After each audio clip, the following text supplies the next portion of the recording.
자, 이 이야기부터 한번 해볼게요. 2022년 시사인의 신뢰도 조사에 가장 신뢰하는 정치인은 이재명으로 딱. 가장 신뢰하는 정치인 이재명. 이거 웃기잖아요. 정쟁 속에 들어있으니까 이재명 뭐 신뢰 뭐 이런 생각을 여러분들 못 하실지 모르겠는데 우리나라의 그 많은 정치인 중에 압도적 1위더라고요. 그래프 한번 보겠습니다. 봐봐요. 이재명만 유일하게 두 자리예요. 16.9. 네. 이준석, 홍준표, 한동훈, 윤석열, 안철수, 오세훈, 이낙연, 정청래, 주호영. 나머지는 다 한 자리입니다. 압도적입니다. 저거를 이제 소위 44%를 이렇게 환산하면 훨씬 높아지죠. 네. 네. 네. 그 이제 뒤에 이제 언론은 그 이야기 하고 싶은 것 같아. 시사인도 약간 꼬였어. 없음 모름 무응답이 제일 많고 1위였다. 그러면서 사람들이 정치에 대한 어떤 그 뭐라고 하죠? 혐오 이런 것들을 드러내더라 이런 식으로 기사를 쓰면 안 되지. 지금 현 상태에서 언론의 효과 중에 하나거든요. 이재명을 신뢰하는 정치인이라고 말하는 사람들이 그렇게 많지 않다, 많다 뭐 이런 거요. 의원님 제가 방송 끝나고 전화 드릴게요. 뭔 예. 상관이야. 지상파 같으면 바로 자르는 건데. 아, 나. 일부러 받았는데요. 예, 알겠습니다. 음. 더군다나 여기에 윤석열 그 그래프 한 번 더 보여주세요. 그 전 그래프. 그거 말고 여기 저 색깔 칠해진 거 있잖아요. 그렇지. 여기 보면 이재명, 윤석열. 이재명이 16.9, 윤석열 2.4. 대한민국 대통령의 신뢰도가 저 정도 되면 되는 거야? 근데 야. 이준석보다 반밖에 안 되는 거죠, 이준석에. 그러네.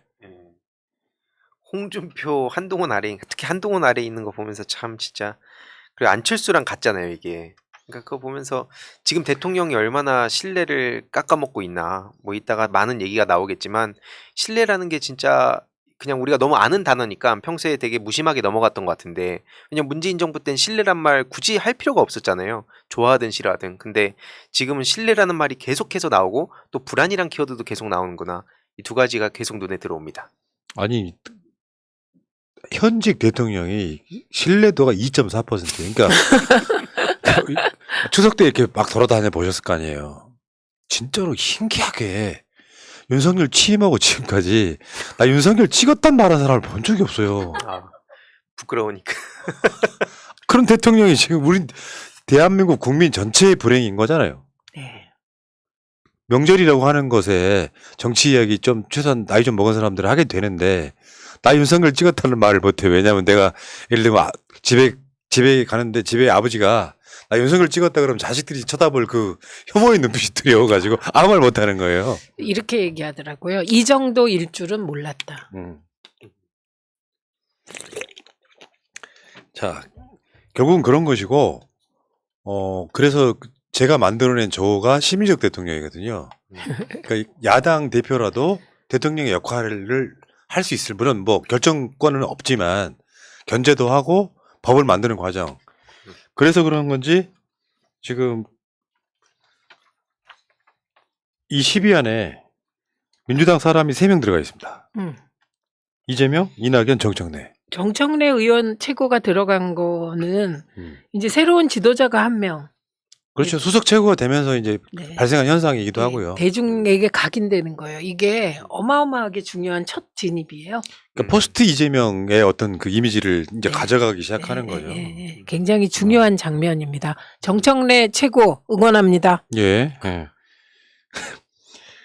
어저께 나왔던 SBS 차기 대선 주자 지지율도 한번 보겠습니다. 전 국민 대상으로 해도 민주당 내에서는 이재명 압도적이고요. 2위보다 배 이상 높으니까 민주당 지지층으로 가면 어마어마합니다. 야. 69.7. 최근에 이재명 대표가 됐다는 사실 그거 하나 하고 또 다른 면에서는 지금 윤석열이 똥볼을 차면서 상대적으로 정 반대편에 똑똑한 정치인으로 각인된 이재명의 존재감이 지금 계속 돋보이고 있는 바로 그런 상황이 아닌가 싶어요.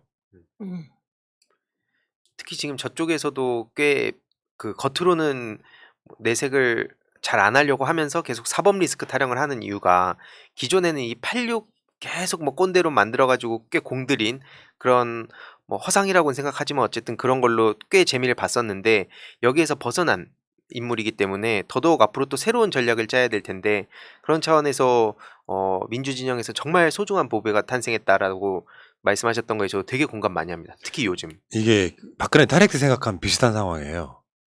박근혜가 죽을 쓰고 있을 때 제1야당 당수이자 더군다나 바로 전 대선에서 같이 붙었던 사람. 지금하고 상황이 아주 유사합니다. 예. 그러면은 어떤 불의의 사태가 나면 있잖아요. 그냥 이재명 대선으로 가요. 문재인 대선으로 대선을 치렀듯이. 그 과정에 이제 윤석열한테는 가장 큰 정적이 되기도 하죠. 예. 근데 일단 사법 리스크란 단어는 없습니다. 검찰발 정치보복 수사 다. 예. 이거 다시 한번 확인하고. 근데 이런 건 있었어요. 제가 사람들 만나보니 박근혜가 지극히 정상적인 대통령이었던 것 같다. 빙고! 이런 말을 하는 아. 사람이 있었어요. 네. 보수적인 사람 중에. 근데 지금 윤석열은 그런 느낌이에요. 본인이 사실상이죠. 검찰의 이름을 비리긴 하지만 본인이 야당 대표하고 자기 당의 대표를 건드리면서 정쟁이 유발돼 갖고 이것들이 지지고 볶아서 스스로의 민생을 위한 어떤 노력이 뭐 있었는지 없었는지 모르겠지만 그게 전혀 존재감이 발현되지 않는 상태로 가는 거. 그게 윤석열 스스로가 자기 발등을 자기가 찍고 있는 거예요. 대통령이 이러면 안 되는 거지. 아, 그렇죠. 지금 사정정국으로 기본적으로 사정정국이 깔려 있어요. 네. 그래서 이재명 대표뿐만 아니라 이준석에 대해서도 그러고 있는 거 아닙니까? 그리고 최재형 의원 기소했어요. 네. 네. 여야 다 하겠다는 의지가 보이는 거죠. 이 자체가 비정상. 나름 저쪽에서는 비상이라고 생각하니까 이것저것 시도하다가 최근 기사 보면서 눈에 들어왔던 키워드가 약자복지였거든요. 약자복 뭐 못 말리는 약자복지 시선이면서 언론 플레이를 하던데 그런다고 뭐 약자복지한다 생각합니까? 그러니까 진짜 뭐 괜히 또 뭐 윤석열의 탁현민 찾는다고 하면서 얼토당토하는 소리하다 망신당하고 또 추석 때 국군 장병 왜 찾아갑니까? 그러니까 저는 그런 거 보면서 진짜 무능한 사람들끼리 모여가지고 참 애쓴다.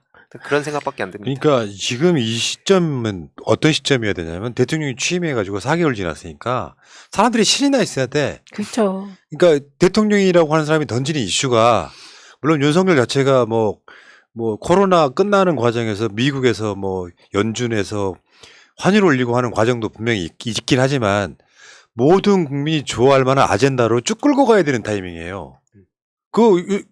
문재인 대통령 같은 경우는 남북관계라든지 그렇죠. 네. 그 끌고 가야 되는 타이밍인데 그 모든 게 정치보복으로 보이는 또는 자기 관련한 수사는 안 하는 그러니까 국민들을 자기 스스로가 쫙 갈라놓고 있는 상태. 뿐만 아니라 생각나는 게 뭐 있어요. 청와대 이전, 용산시대 연다 그거밖에 없는데 그게 엄청나게 문제를 일으켰잖아요. 그 다음에 떠오르는 게 5세 입학이에요. 네.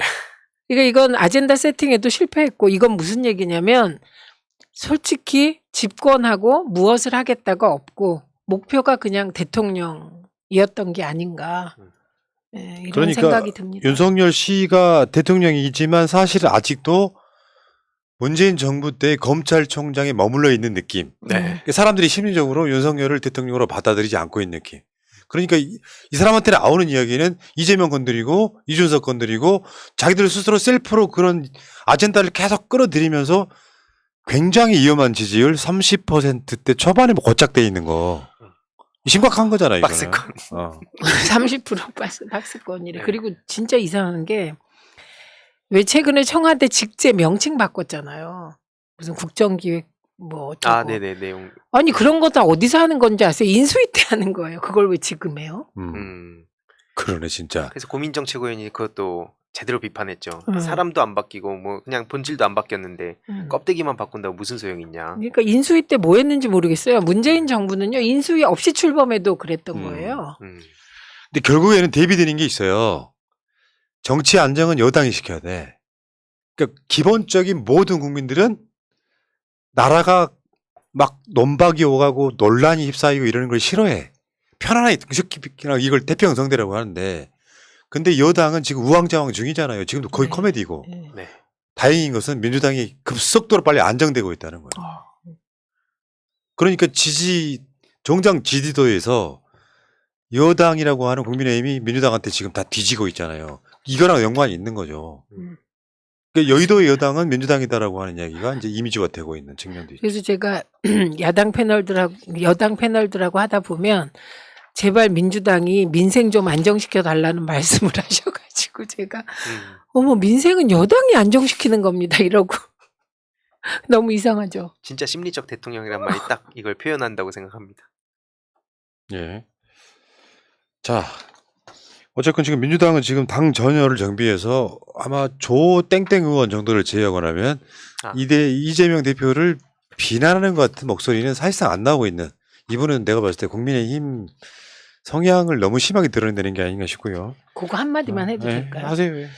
저는 우리가 집권 여당일 때 당내에 비판 목소리가 있어야 된다고 주장해왔던 사람이에요. 우리가 집권 여당일 때는 그게 순기능도 있습니다.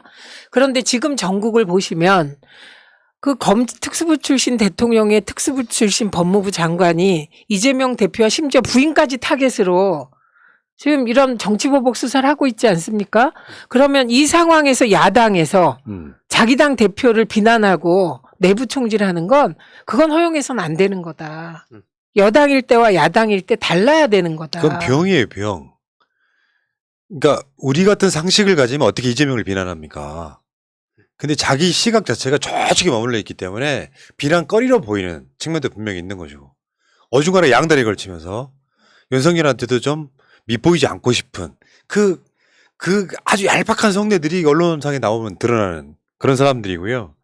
어쨌건 민주당은 지금 그 당대표 경선 때 나왔던 뭐 반명이네 비명이네 싹 사라지고, 느낌적으로는 확실히 그런 것 같아요. 이제 이게 나쁜 표현으로 말하면 당 장악력이라고 하는 건데, 급속도로 이재명이 당으로 바뀌는 거죠. 줄이고 완전히 바뀌는 상태. 그러니까 우리가 그 당대표 경선 때 막 많이 비난했던 후보가 권민정 최고였잖아요. 권민정 최고도 똘똘 뭉쳐서 이재명 지키는 데 앞장서고 있잖아요. 이게 국민들이 바라는 모습이라고 난 생각해요. 네, 그렇습니다. 그리고 위기가 왔을 때 사실 진짜 제가 만약에 우리가 늘 얘기했지만 내용이 좀 있는 기소라면 뭐 그럴 수도 있다 이렇게 생각하겠어요. 그런데 내용을 이렇게 보면 뭐가 이게 거리가 되나 이런 거예요. 네. 예, 그러니까 이건 정치 보복적 탄압이다. 그리고 지금까지 제가 쭉 살펴보니까 세상에 야당 당대표 정적과 정적의 아내를 동시에 이런 건 처음이더라고요. 그렇지. 예. 아니, 보통 대선 끝나면 서로 소취해주고 그러면서 깨끗하게 이렇게 화합의 분위기로 가잖아요. 그게 안 돼. 왜 그거 안 하겠다는 거예요. 그런데 그 안 하겠다는 이유는 제가 보기에 검찰에 대한 자신감. 그래서 그러니까 죄 같아야지 또 그것도. 그러니까요. 자, 알겠습니다. 어쨌건 지금 이 상태라고 하면 윤석열의 신뢰도는 2점 몇 %, 네. 이재명 대표는 17% 가까운 이런 정도 보이고 있으면 이걸 리더십이 완전히 사라지는 상태라고 보면 되거든요. 네. 대통령 같지도 않은 게 대통령 돼가지고 용 쓴다 이런 느낌 받으면 리더십이 생기겠냐고요. 제가 그렇게 말하시면 꾸짖습니다. 네, 죄송해요. 사퇴하겠습니다. 자, 여기까지 하시고